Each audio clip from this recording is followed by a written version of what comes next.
Macon family, and welcome back to historic Luther Williams Field for tonight's matchup between the Boone Bigfoots and your Macon Bacon. Welcome into the booth, everybody. Eric Evanson here with you for the play-by-play action for tonight's contest, where we finally welcome you back to Luther Williams Field after a week of inactivity. Obviously, the boys have been on the road, and we'll talk about that later, but if you're local here in Macon or just on the East Coast in general, you know that we've received a lot of rain, and after one postponement already this week, we are playing baseball on what has become a beautiful evening in downtown Macon. Now, there is a large elephant in the room that I have not yet mentioned until this point, and that is over the past week, I'm sure you've heard that we have drawn the ire of a physicians group out of Washington, D.C.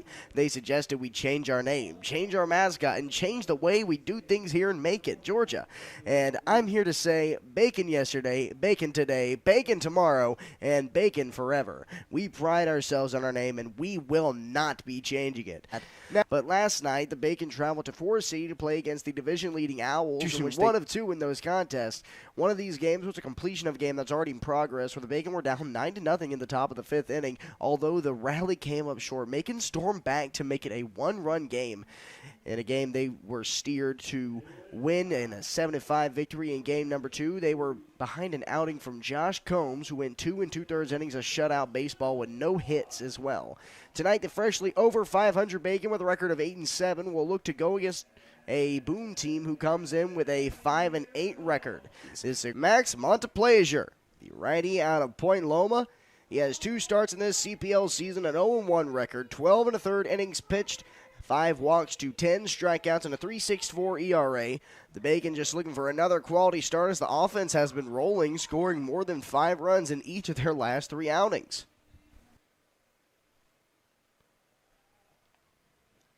3-2. Got him swinging. Strike 3. 2 on the way. Big swing and a miss. He has set him down. Big righty kicks and fires the 1-2, and he got him. Montplaisir shares a smile with Hicks. He just struck out the side. Just not on target. And he got him. Montplaisir picks up his 4th K with a swinging strikeout of Braxton Church. People back here to Luther Williams. That is swung on and missed. Way behind it, J.C. Navarro was, and he'll turn back to the dugout. 2 down. Fly ball, center field. Brown's back. He's going to make the grab over his shoulder. Great job by Tony out there. 0-1 on the way, and that came inside and hit him. Still not happy with that one. Getting something going, perhaps, with 2 on and 1 down. Middle infielders playing behind the bag at second, 1-2. First pitch to Clifford. It's up the middle. Slow roller. They're only going to get 1 and throw over to first base. They got him there, and Tony slid under the tag at first. And he's going to be safe. And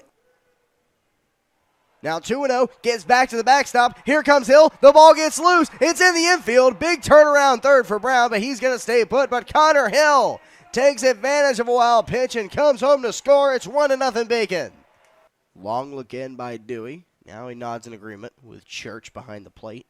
First pitch of the sequence. Hicks is hunting. Left center field. That is going to drop in. RBI single. Rounding around second is Minzy. He's getting the stop sign at third. And sliding in safely at second base with an RBI single is Connor Hicks. Out there. Just trying to find some way to climb back into this count. But you know Cherry's hunting for anything over the plate at all. Already got the lead, looking to add on to it. Cherry down the right field line. That drops in. Base hit. Minzy scoring. Hicks is coming around. Over at third base, getting the stop sign is Jared Jenkins. 2 RBI single for Jackson Cherry. The Boone Bigfoots might want to call that physicians group in D.C. because it is too much bacon right now. And as I said before, told you we were going to have a special guest with us on the cast. With us now is President of Baseball Operations, Mr. Brandon Raphael. So good to have you on. All right. It's great to be here, man. So, Brandon, there has been a lot of us in the news recently, and most certainly we put it to rest on the press conference. We did. It's been a crazy 48 hours, but we A couple weeks ago, we got this crazy letter from a group out of Washington, D.C. asking us to change our name and consider changing our mascot and have more plant-based foods, which we already do have a plant-based food here. Didn't think much of it until a billboard was put up about a week ago asking our residents to keep bacon off their plate. Again, didn't think much of it. And what's great about that is about 3 days ago, I guess it was on Wednesday, we caught wind that that same group sent a note in, the same letter they sent to me, to the local news station. That got everything started. That's what I was saying. 13 News Station was they picked up the story, initially posted it, and then it was just kind of time for a response at that point. It was. They reached out to us, asked for a response, and in our response, we basically said, hey, this group was actually saying that we're glorifying bacon in the eye of our fans, and we certainly aren't. It's just our team name, and we do serve bacon here. And so we responded with that we are not going to change our name ever, and we are not glorifying bacon. In fact, we have a fun family environment here with our fans, and it's been an amazing ride. So for the last 6 years, our fans have been incredible, and tonight our fifth sellout in 8 games, and then it took off from there. Fox News National picked it up, which was crazy, and then it followed Associated Press, and then the New York Post, and then on Thursday evening, I got a call from Fox News that they wanted me on their show, Fox. So so they invited me on. Immediately before I even was on national TV, the outpouring of support of everyone saying that we were standing up to this group.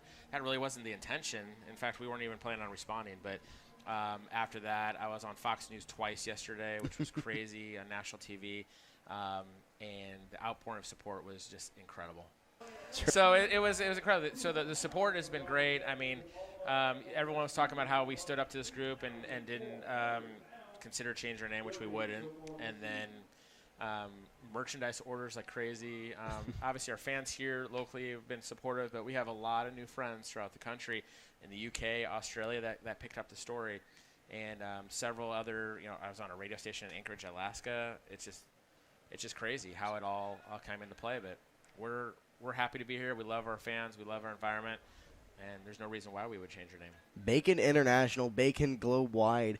And just for anyone watching at home, what would you like to say to those sort of supporters over on Flow Sports? Well, obviously thank you for all the support, for those that are here locally and those throughout the country. We absolutely love everybody, and it's been incredible ride, not just the last couple of days, the last 6 years, and we want nothing more to make the people proud and following us along and give us a great opportunity to continue what we're doing here. So bacon is forever. That's the way we look at it. Bacon forever, and they're certainly making the inning long for Rogue Wallace. Brandon, thank you so much for joining us. Thanks and bacon forever. Bacon forever. Yep. Thanks, Eric. Second time in as many innings that the Bacon have had the bases loaded. Lays through the left side. That's going to drop in for a base hit. Hill's coming around. Brown streaking home. That's off the line. And it's a 2 RBI single for Mason Minzy. The Bacon are sizzling. 2-2 on the way for Montplaisir. Here it comes. And ring him up. Might have been a favorable call, but hey, we'll take it. That's another strikeout for Max. Hang it up. Montplaisir deals. Chopper right back to the mound. There's going to be no doubt about this one as Max loops it over to Minzy, and the side's retired. On the ground, one hop to Larson. Snags the hot shot over to Minzy in time, out number 2. 3-1. Towering fly ball into right field. Hill's over. He's going to give way to Antonio Brown, who comes out of center to make the grab. He hit that thing way up there. Talk about a skyscraper. Over the shortstop's head. Just pull it right there. And that's 2 runs. This one's laced through the middle, though. 2 RBIs for Minzy. He's going to have 4 of them on the night. It is 8-0. Did he go? They're going to say he did. And Navarro is not happy as he shakes his head and returns to the dugout. Here comes the 1-2. Swung on and missed. See you later. Finley dismisses him. And the 1-2. Got him swinging. Strike 3. Penley strands out the runner. Ball 4. It's a leadoff walk. Lewis in danger of walking a second straight batter, and he's going to. So a 3-1 count. Lewis looks down and fires. And it's down and in. Ball 4, and for the third time tonight, the bases are full of Bacon. He did not. And I'm not sure what the holdup is. They're going to award him first base. So give Brown an RBI. And now the Boone head coach wants an explanation.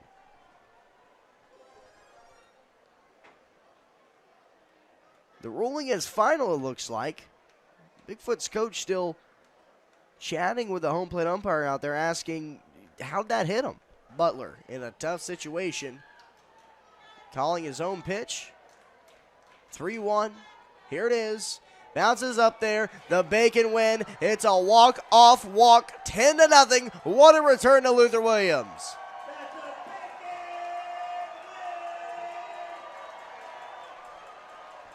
Nolan Clifford gets the final RBI of the night.